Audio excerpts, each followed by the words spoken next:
Olá, estamos aqui para mais um Papo Cabeça hoje para falar sobre a psicologia da infância e da adolescência. Nossa, por quantas coisas, né, os nossos pequenos passam, quantas transformações, quantos conflitos também, né, sobretudo quando chega a adolescência. Você já parou para pensar nisso? E às vezes a gente não tem paciência, né? Mas a gente precisa ter. E para falar sobre isso, estamos aqui com a Lorena e com a Mayara, minhas colegas psicólogas, que são especialistas em psicologia da infância e da adolescência. Tá bom que elas parecem duas adolescentes, mas são extremamente competentes no que fazem e estão aqui para ensinar para a gente como é que a gente lida com esses amores da vida da gente, né? Independente de serem filhos, sobrinhos, sobrinhos do coração, a gente ama. Lorena, muito obrigada por ter aceito o nosso convite. Seja bem-vinda ao nosso Papo Cabeça. Eu que queria agradecer a oportunidade de estar aqui. Muito obrigada pelo convite. A gente fica muito feliz. Que bom. Mayara, muito obrigada também por ter aceito o nosso convite. Feliz aqui de conhecer vocês hoje. Tenho certeza que a gente vai bater um papão sobre infância e adolescência. Não, e é muito importante também, né, ter um espaço assim para falar sobre esses assuntos, né? E ser cada vez mais difundido, porque realmente precisa de ser comentado, né? Precisa de ser discutido. Então, muito obrigada. Eu que agradeço.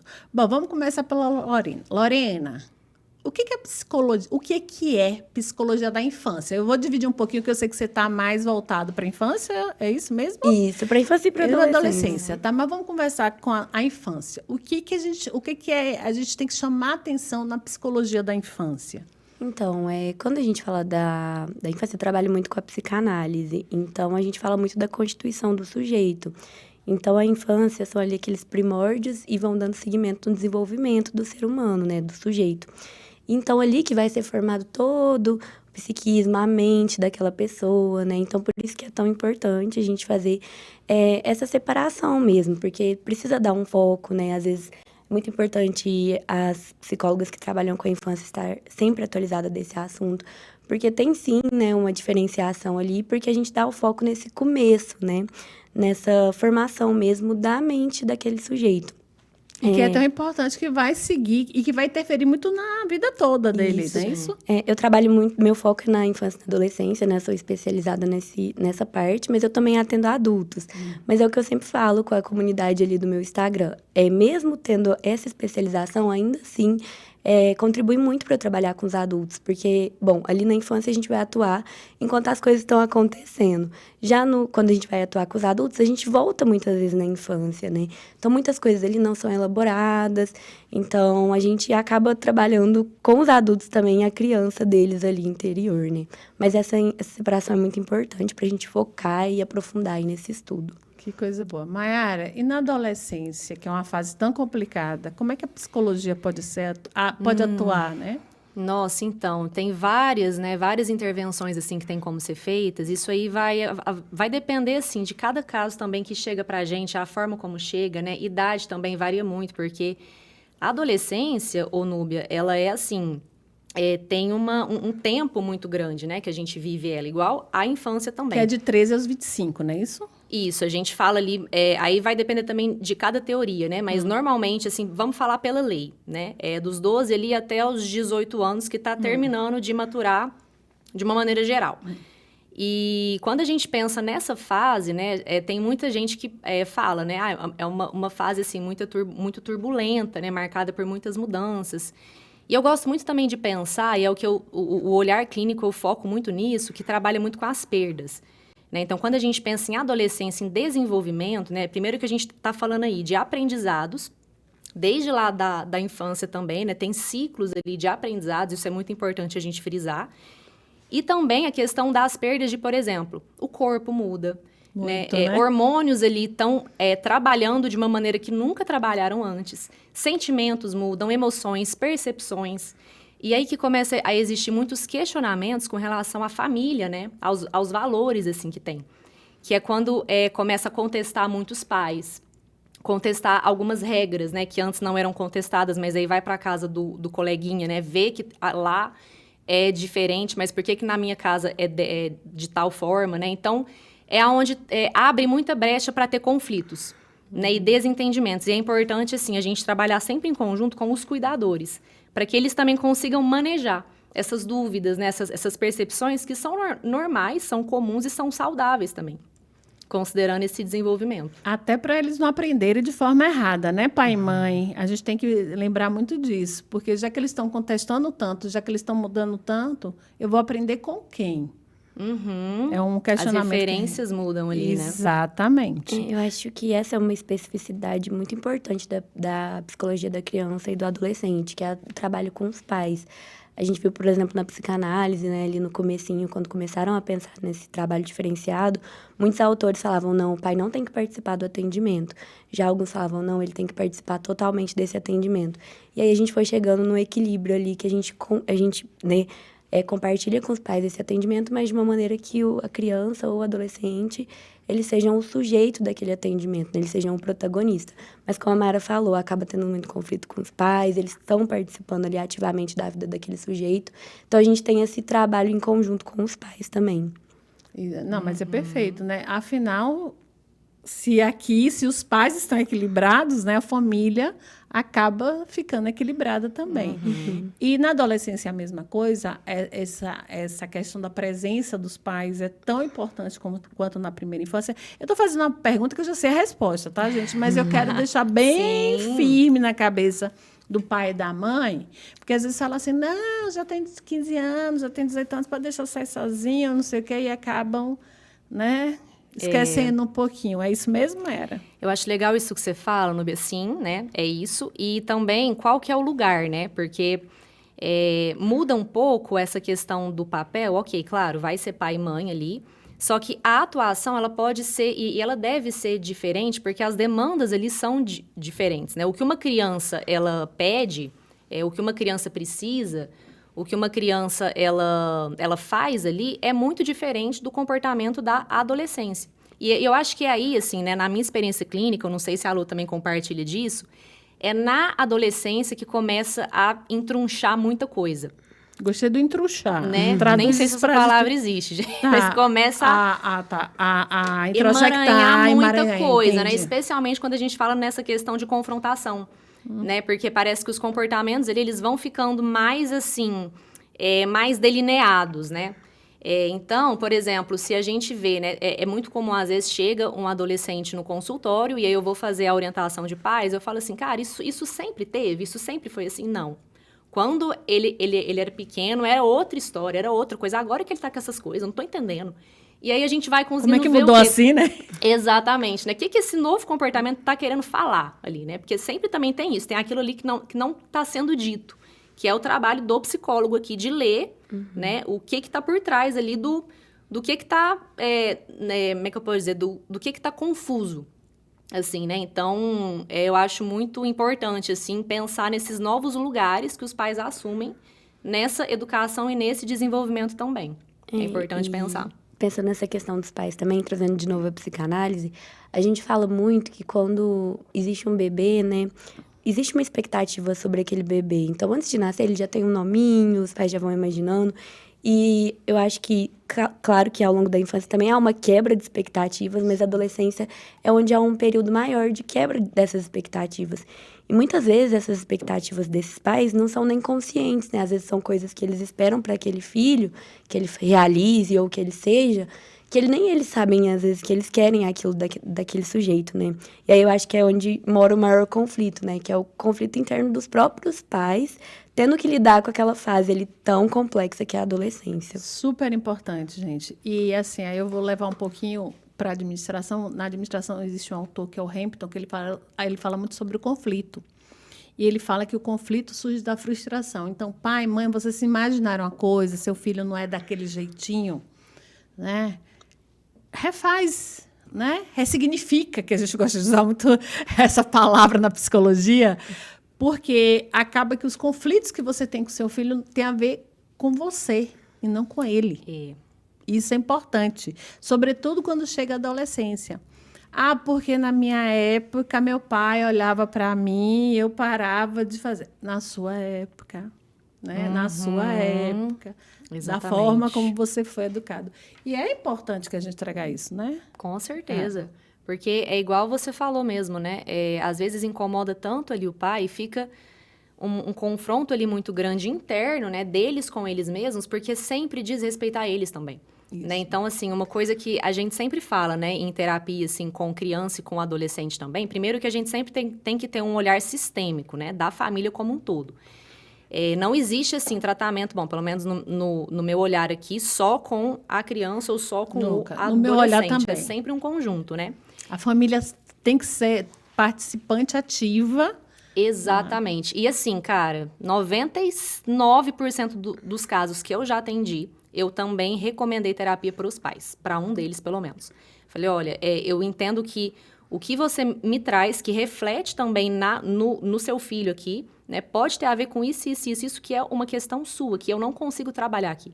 Então, assim, isso é importante você levar para a terapia, que, consequentemente, vai refletir no comportamento dele também. Sempre. Né? Então, assim, é sempre muito ligado, né? Uma coisa com a outra. E é engraçado, né, Lorena? Porque a gente normalmente não percebe isso. Porque que meu filho está se comportando assim? De onde ele aprendeu isso? Desse tamanho, está agindo desse jeito? Aí a gente faz assim, olhe para você, né? Se olha no espelho, porque tá lá, isso mesmo? Eu acho que assim, eu penso que na clínica, né, com a criança e com o adolescente, é como a Mayra falou, a gente sempre se depara com o sofrimento paterno, materno do cuidador, né, responsável ali por aquela criança ou adolescente, sempre, sempre. Então a gente sempre recomenda, e eu acho que é uma dificuldade para os pais também separar o que é o atendimento do filho, o que é o atendimento dele. Porque geralmente as demandas chegam pra gente com algo que o pai quer, ou a mãe, enfim, o cuidador quer daquele sujeito. Eu quero que ele, olha, Lorena, eu quero que ele seja assim, eu quero que ele mude tal coisa. Então, é muito importante a gente trabalhar com os pais também essa separação, que aquele é um tratamento, um processo pro filho, né? E é muito difícil, né, Mara? Acho que esse é um grande desafio da clínica, assim, conseguir, né, que os pais entendam que aquilo ali é pro sujeito que eles estão levando, o sujeitinho, enfim, o adolescente que eles estão levando ali. Mas acho que é muito disso, sabe? Porque é importante que eles reconheçam esse sofrimento deles também para conseguir fazer essa separação. Entender? Ah, não, então aqui tem uma coisa minha. Então eu preciso cuidar disso e aí eu vou cuidar do meu e aí você segue, né, no processo com... Não, e um sentimento também que é muito comum. Eu acho que muitos psicólogos de criança e de adolescente já sentiram isso também, que é assim... a gente se sente, às vezes, ali, né? Dependendo da postura que os cuidadores têm, como se, assim... É como se eles falassem, assim, pro psicólogo. Cara, conserta aí. Sabe assim? Não me chama, não, que eu não tenho tempo de vir aqui te falar sobre isso. Tipo assim, aí quando dá problema, aí manda mensagem pra gente, ó lá, deu problema. Não Só resolveu, né? O que acontece? Você convida esse pai, você fala assim, cara, é necessário que você venha. E às vezes, né? E que você participe do processo E terapêutico, que você participe, né? Maia? Então, assim, pelo menos o trabalho que eu faço é assim, se eu ver que o pai e a mãe, eles não estão engajados com isso, chega no ponto de eu encerrar, às vezes. Eu já precisei de encerrar processo que eu falei, olha, não vai ter como. Você tá gastando um dinheiro à toa aqui. Se você não participar, não tem como fazer isso, então como é que vai ser? E às vezes acontece, por exemplo, da mãe participar, mas o pai não.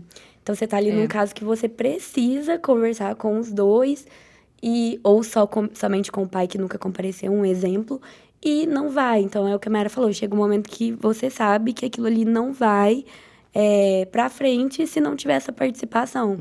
E é muito isso, tipo, joga lá e fala assim, conserta aí pra mim, porque eu não tô conseguindo dar conta desse quebra-cabeça, Eu acho que os pais e as mães, ou os cuidadores, como você bem falou, Lorena, esquecem que nós não temos vara de condão. Nós temos com bola de cristal. Pais, cuidadores, nós não temos vara de condão. Ótimo. Mas é importante salientar Exatamente. isso, porque é tipo assim, ele já vem de 5 sessões, 6 sessões e não mudou nada.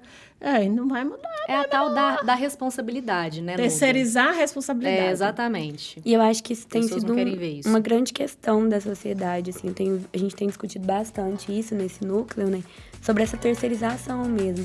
E os pais estão perdendo a confiança neles mesmos, né, tipo, tá terceirizando tudo, cuidado. Segura essa fala aí, porque eu vou voltar com ela, tá?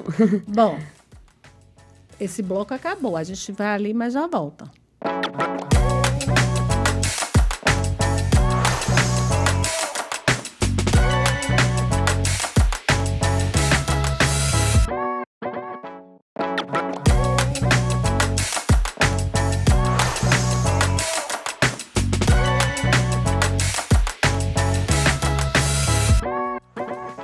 Estamos de volta no nosso Papo Cabeça hoje falando sobre psicologia da infância e da adolescência.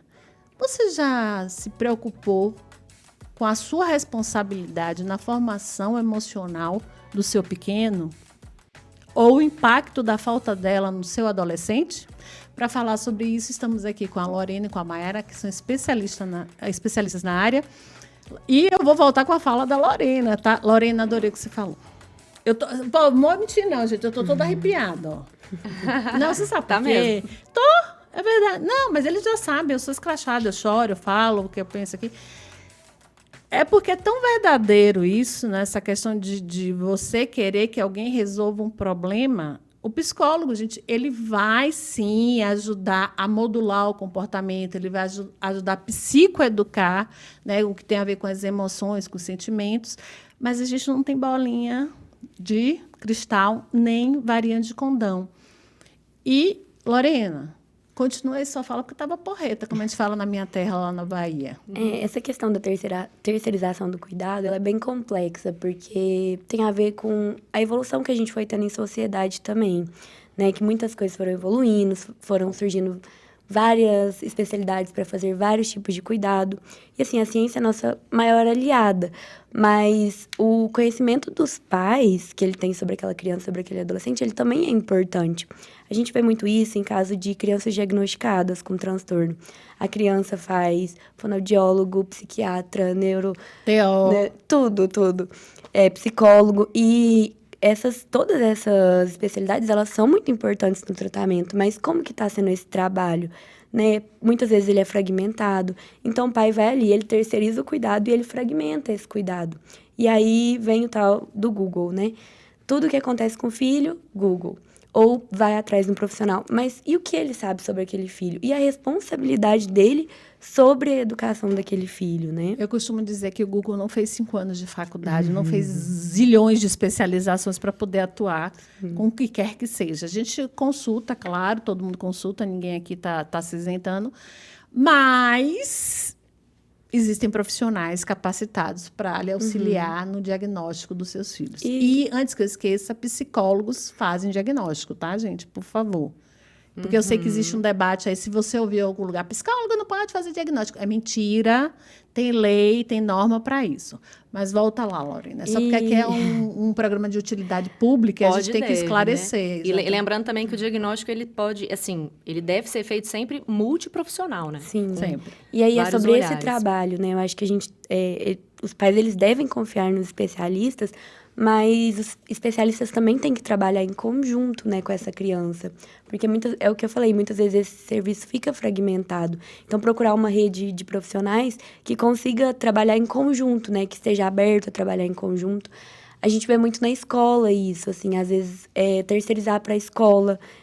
Como eu trabalho numa escola que a psicologia está sempre presente, atuante, então, às vezes, transferir a responsabilidade para a gente, dentro da escola, fazer diagnóstico, sendo que não é dessa maneira, né? Então, eu acho que essa terceirização, ela tem vindo, assim, de uma forma muito intensa e também juntamente com uma insegurança dos pais, como se eles não dessem conta daquele filho, né? Eu não sei cuidar, eu não sei o que fazer. E sim, vocês sabem, né? Busque ajuda, busque profissionais responsáveis que atuem em conjunto. E você também sabe sobre aquele filho. Você também consegue cuidar, né? Você também pode cuidar. E se não estiver conseguindo, busque ajuda também, né? Posso inferir, desculpa, Pode falar. Em vez de pode, não teria que ser deve cuidar, deve acompanhar, porque assim, quando a gente fala pode, tá dando a chance da pessoa achar que ela não deve, sim. Mas deve sim. Se você decidiu ser mãe, ser pai, se você decidiu adotar, se você decidiu ser cuidador, se lembre, junto com o bônus, né, do cargo de ser pai, né, da função, tem o ônus, que é o cuidado em si, que é a educação. E a educação, gente, não é uma coisa fácil. Tá? Eu sou educadora a vida inteira, sou professora universitária há mais de 20 anos e sou mãe. E a gente educa todo dia. Sim. Não, é só para complementar, né, o que a Lu estava falando e o que você acabou de trazer também, porque, assim, às vezes os pais, eu acho que nesse processo é muito comum eles se sentirem muito julgados, né, e muito sozinhos também. Então, e, gente, isso. assim, a gente que é psicólogo, né? A gente também passou por um processo de autoanálise. A gente também fez muita terapia para estar onde a gente faz a vida toda, né? A gente faz, né? Então, assim, cara, a gente sabe o tanto que é difícil se responsabilizar pelas suas coisas, sabe? Pela sua vida estar dando errado. A gente sabe o tanto que é difícil você ter que ter uma postura adulta mesmo, de olhar para isso e falar, caramba, eu vou ter que encarar isso e não tem ninguém culpado, é eu, né? Então, assim, como que eu me responsabilizo? E para você pegar isso, né, e fazer essa mudança acontecer na sua vida, na vida de quem você convive, de filhos, por exemplo, você tem que estar forte, assim, internamente falando. Tem que ter e às vezes muitos pais, falando, eles não né? estão com essa força interna. Então, assim, para falar que a gente também entende o lado deles, Sim, né? Não é só... assim, claro, né, tem os deveres ali, só que também, e é isso que a Lorena falou, né, resgatar essa segurança deles de assim, cara, você é o pai, você é a mãe, não tem ninguém ali que te substitui, ninguém. Então, assim, o que você pode fazer por ele, ninguém mais pode fazer, ninguém.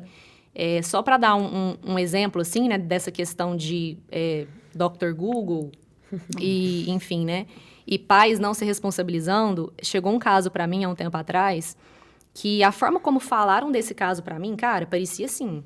Nossa, porque esse adolescente que ele tem transtorno tal, ele já foi diagnosticado com isso e aquilo, e ninguém dá conta de atender ele.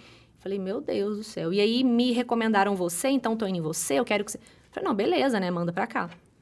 E aí, assim, sabe quando você fica até assim, gente, a pessoa vai chegar, eu tava até assim, esperando, né, uma coisa de louco. Cara, a pessoa chegou assim, eu olhei, falei, tá... Primeira sessão, não vi nada do que me falaram. Nada, assim. Eu falei, gente, tá. Segunda sessão, terceira sessão. Na quarta sessão, tive orientação com pais. Falei, gente, vem cá, o que tá acontecendo? E aí, a gente foi indo, assim, eu fui conseguindo buscar outras demandas ali que não tinha nada a ver com o que tinha chegado pra mim, mas eram algumas demandas. E resumindo muito bem a ópera, né? Foi um caso que quando eu fui ter o atendimento com os pais, eu falei, eu entendi. E ele não tá precisando de terapia e ele não quer fazer terapia também. Assim, a pessoa ia, né, curtia, só que não era uma demanda dela estar ali. E aí, junto com esse tanto de transtornos, né, sobre diagnósticos ali que ele não tinha, também tinha o quê? A questão de que ele não se responsabilizava por muita coisa, né? Porque, coitado. Né? Então, assim, qual que é o lugar também, quando a gente classifica, né, ainda mais erroneamente, um sujeito, assim... qual que é o lugar que a gente coloca ele de incapaz, né, de passividade e de justificar coisas ali justamente que impedem o crescimento e a autonomia dele, que nessa fase da adolescência, a psicoterapia vai trabalhar diretamente. Então, assim, tava atrapalhando muito aquilo. Eu falei assim, cara, vamos encerrar a terapia com ele? Porque não é aí que tá a questão. Pais, o que vocês acham aí da gente pensar numa terapia com vocês? Assim, cada um faz uma, o que vocês acham disso? Toparam. Então, assim... virou outra coisa, e aí tiveram que olhar para as próprias questões.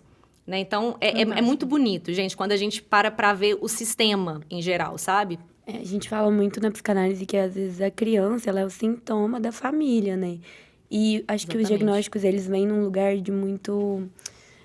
como se fosse um acalento para aqueles pais. Como eu falei, tão inseguros, não sei o que eu faço, e aí vem um diagnóstico e fala, ele tem isso. Opa, então... Justifica. Tá tudo justificado. Exatamente, a justificativa, né, E Lorena? não dá pra vir aqui falar sobre esse tema e não falar sobre os diagnósticos, né? Acho que é uma grande questão aí que a gente tem enfrentado, que é muito importante a gente trazer aqui, né? Essa responsabilidade com os diagnósticos, pensar qual que é o lugar deles, né? E psicólogo também. Se você tem uma insegurança em fazer diagnóstico, que eu acho que é algo muito comum, né? Sim. Procure ajuda também. Né? Temos Trocas, a figurinhas supervisão, ali, né? supervisões profissionais, enfim. Amigos, psicólogos, não é isso? Mas vamos falar sobre isso, Lorena? Vamos voltar a essa questão do diagnóstico. Por que você ressaltou? Eu de antemão já digo que eu concordo com você, porque eu acho que você pensa igual a mim, mas vamos lá.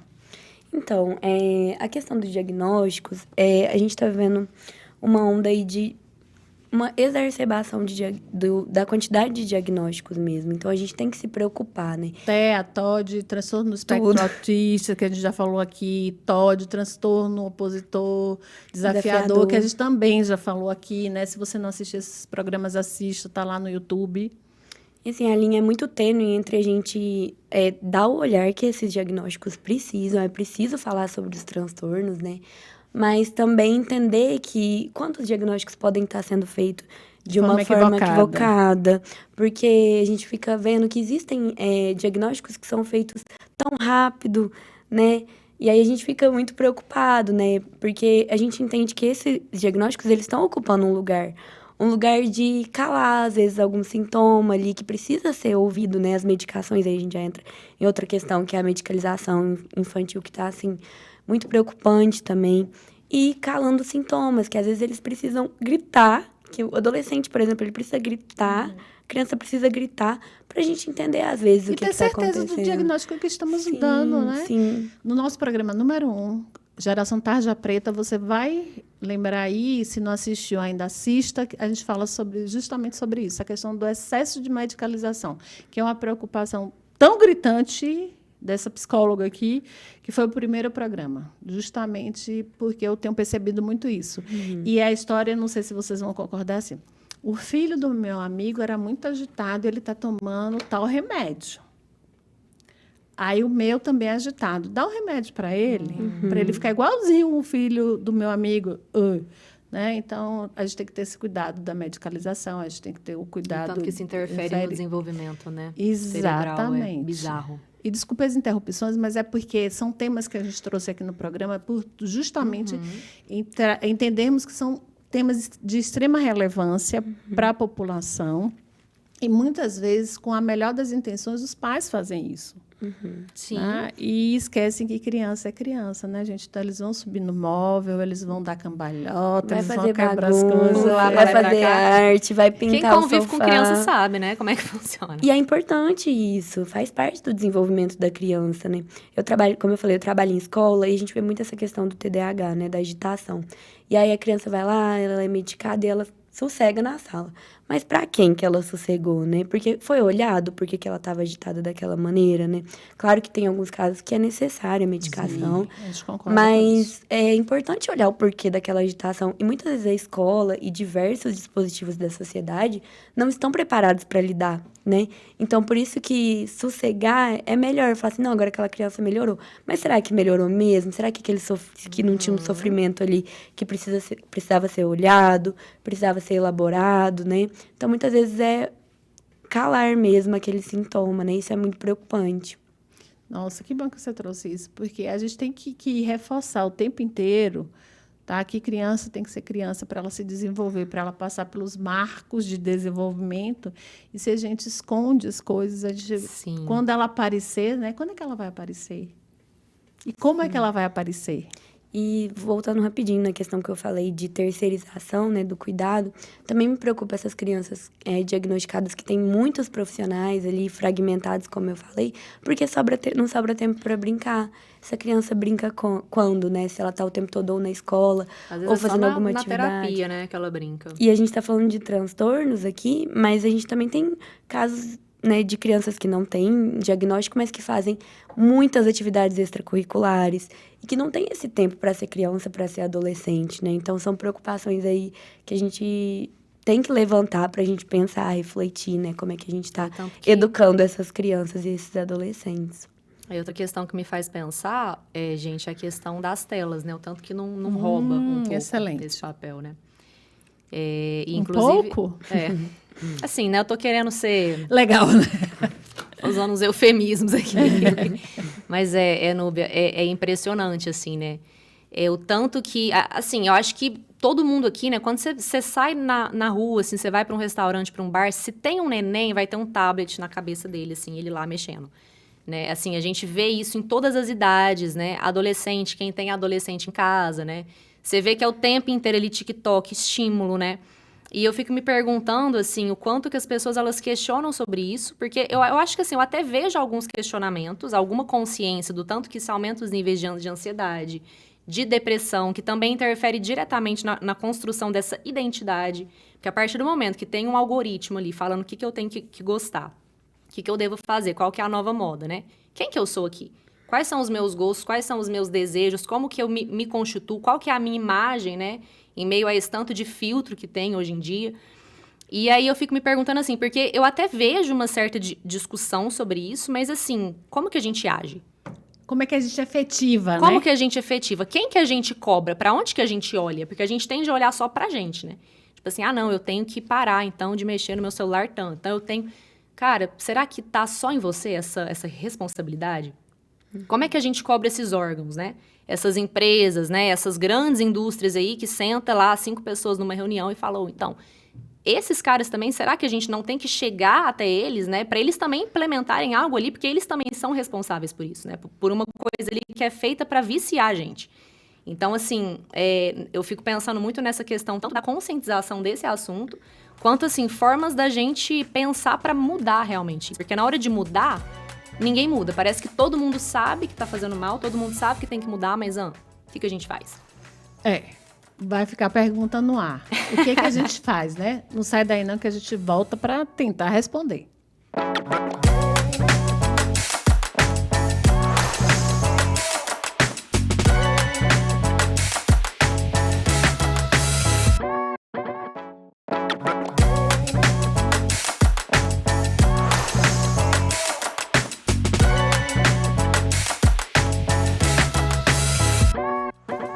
Estamos de volta no nosso Papo Cabeça, falando hoje sobre psicologia da infância e da adolescência. E no bloco anterior, a Mayara perguntou o que eles vão fazer, né? O que é que eles têm que fazer, o que a gente tem que fazer para cobrar a atitude de quem faz coisa para viciar os nossos pequenos, né? E quando eu falo pequeno, gente, eu falo do adolescente também. E da gente também, né? E da gente também, né? A gente também. A questão é que a gente acha que está imune, mas não é verdade. Só que, gente, como esse último bloco, eu queria trazer a questão das consequências do que você falou. O vício da tela, esse consumo absurdo de conteúdo, né? Porque você absorve muito conteúdo, mas você não usa porque... Hoje, os nossos pequenos, tanto as crianças quanto os adolescentes, estão vivendo no quarto. Antigamente, todo mundo já deve ter visto um meme que a mãe fazia, menino, entra. Agora ela faz, menino, sai. Porque eles estão dentro do quarto, um quarto fechado, para melhorar a visibilidade, a visualização das telas. Muito tempo com a tela. E o pior, nós somos exemplo disso, porque a gente chega em casa, fez o que tem que fazer, para onde é que a gente vai? Para as redes sociais. Para a nossa recompensa, né? Exatamente. Então, assim, Mayara, quais são os efeitos, tá? Eu estou com um aqui já na cabeça e eu vou começar por ele e eu gostaria que vocês elaborassem alguma coisa, até para a gente poder ajudar. Suicídio. Vou falar outro logo. Automutilação. Porque eu não sou tão bonito quanto o outro, porque eu tenho espinha, porque eu não tenho a barba fechada aos 16 anos, porque tem isso, né? Porque tem aquele menino que é filho do Tony Ramos e já tem a barba fechada aos 16 anos, então eu devia ser igual. Fala um pouquinho sobre isso. Eu acho interessante demais, Núbia. Eu acho que, assim, muita gente aqui conhece aquela série do Black Mirror. Você já viu? Já, mas não gosto. Ela é uma série bem pesada, assim, né? E ela... O que acontece, assim? Uma coisa que eu acho muito legal nela, que é o que eu vejo, assim, né? Que, na verdade, gente, essa discussão aqui não é assim, a gente é contra a rede social, a gente tá achando que todo mundo tem que parar de usar, né? Não é isso, mas é muito legal pensar o tanto que não é culpa da rede social isso, mas... A rede social e a tecnologia como um todo, né, ainda mais focando aqui em redes sociais, né, Instagram, TikTok, enfim, outras formas aí, elas vêm muito, assim, para mostrar muito sobre a gente.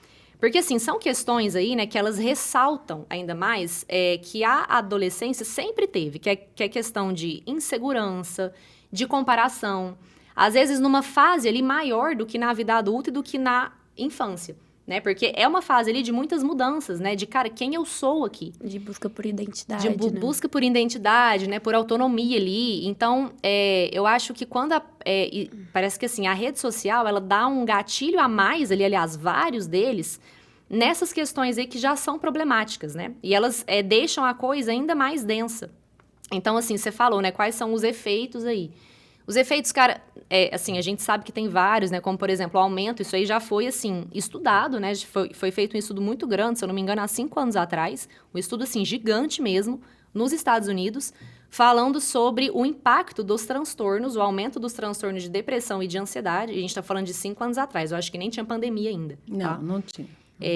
Que foi um dos maiores estudos feitos, né, do aumento desses transtornos, desses diagnósticos relacionado com o uso de rede social por criança e por adolescentes.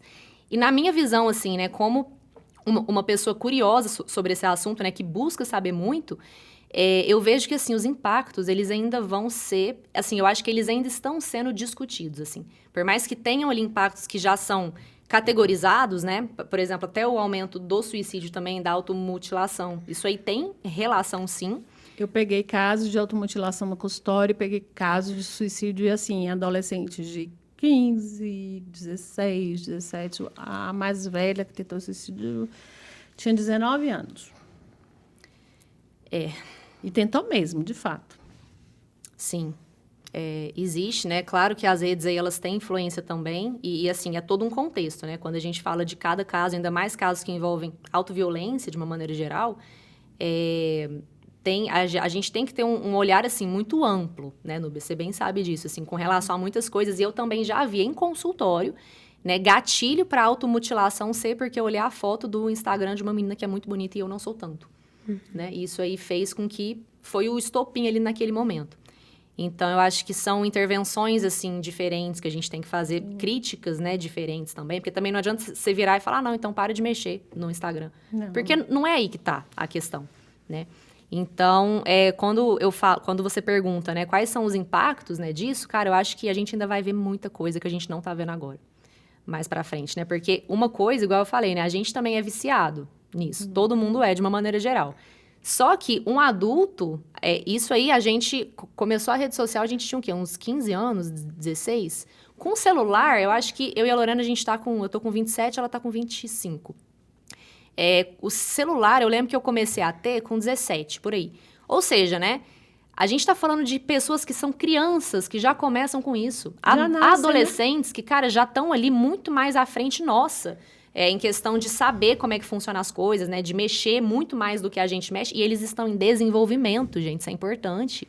O cérebro deles não tão formado igual ao nosso. Então, os impactos que tem neles é muito diferente dos impactos que isso tem na gente adulto, né? Então, isso é uma coisa importante. E na infância, como é que funciona? Então, só vou falar uma questãozinha Não, fica à do vontade. episódio que a Mara falou, da série que a Mara falou, que eu acho muito interessante trazer um episódio do Black Mirror, que ele fala da cultura dos likes, né? Que a pessoa, hoje em dia a gente tem o dinheiro como valor, mas nesse mundo, né, que eles criam lá na série, é a questão do like, do pertencimento. Mas no nosso também é. Então, Tem gente que compra sim. like, Flor. Sim. É o que a Infelizmente. gente fala, o Black Mirror, ele é como se fosse algo utópico, mas na verdade não, já é a nossa sociedade, eles só dão uma intensificada, né, ali pra gente entrar mais no mundo da série, né, de uma forma fictícia. Mas na verdade não é ficção. Mas por que eu falo desse episódio? Porque eu acho que a questão do suicídio, né, e da adolescência tem muito a ver com pertencimento também, né? Essa busca por identidade, ela tem muito a ver com pertencimento. E a gente tá numa sociedade com tanta informação, dá pra você ser tanta coisa, e parece que as pessoas são tanta coisa nas redes sociais que você fica perdido nesse pertencimento. Quem que eu sou também, né? Na realidade, você não se sente pertencente, né, Lorena? Exatamente. Você não sabe nem por onde buscar esse pertencimento, né? Não, e olha só que bacana isso aí que você trouxe, porque vamos supor que para eu me sentir pertencida, então eu tenho que tirar a foto assim, assim, assado, beleza. Aí você faz toda uma montagem ali, aí você recebe os likes, você se sente pertencida, mas olha só, você não é aquilo, né? Então, isso aí, na verdade, só tá reforçando tanto que você não pertence.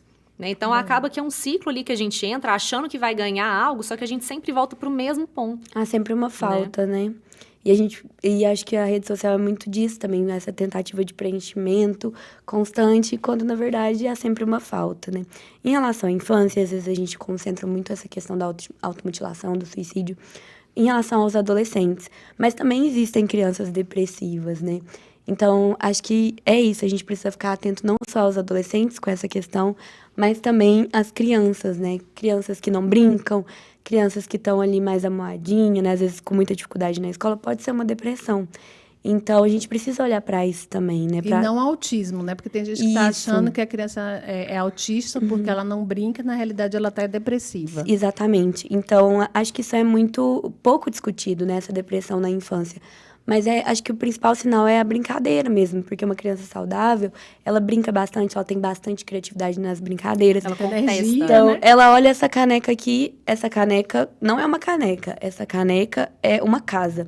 Então, assim, essa criatividade, ela também indica saúde. Então, acho que é muito importante os pais estarem atentos, também aos filhos pequenos nessa questão, né? Poxa, meu filho não tá brincando, ele não tem essa criatividade, é uma brincadeira rígida. Então, às vezes, procurar um profissional mesmo para avaliar, para ajudar eles, né? Porque, realmente, não necessariamente é autismo, pode ser uma depressão que pode evoluir na adolescência até chegar numa passagem ao ato, que é o que a gente fala do suicídio, né? Nossa, gente, é difícil, né?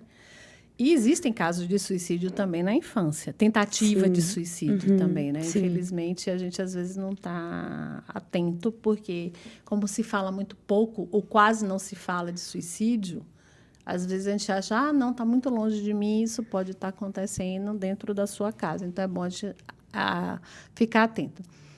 Eu vou começar com você agora. E a sexualidade na infância? Porque a gente também não fala sobre isso. Não falamos. Então, a psicanálise é uma teoria baseada muito na sexualidade. A gente faz uma Freud certa... explica. Freud explica. A gente faz uma certa separação, né? A criança ali, ela tá descobrindo o seu corpinho. Então, às vezes ela vai notando a diferença ali dela com outro gênero. Tem todas essas questões de descoberta mesmo.